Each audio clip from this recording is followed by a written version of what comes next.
In today's edition of Are Americans Really Struggling? I've got an important trend for you.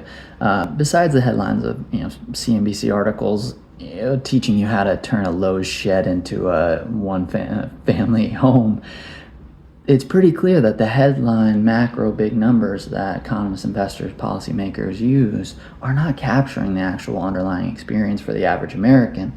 And I think this past week, one great example was the personal consumption expenditures report from the Commerce Department, which showed that as a whole, Americans are spending more, even after inflation and spending is rising, which is a little baffling, right? People use that to say, okay, the economy's great. People are spending, even if the prices are higher, right?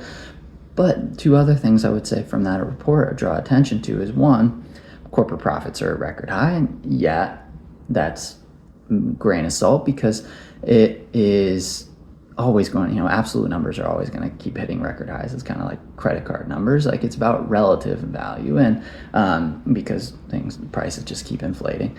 But profit margins have been increasing, but a lot of those numbers that you'll see include, big tech companies, that are making enormous profits on really great margins.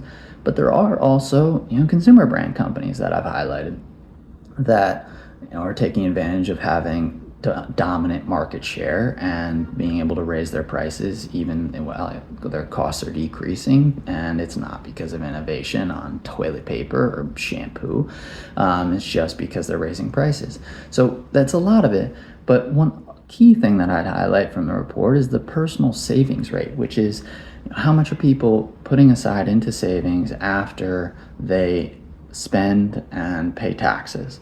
So how much are you able to stash away that's not your immediate needs?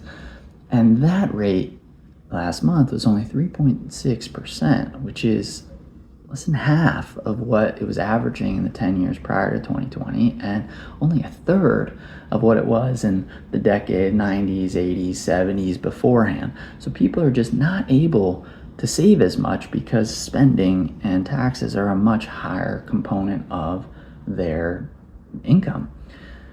So the question is, why?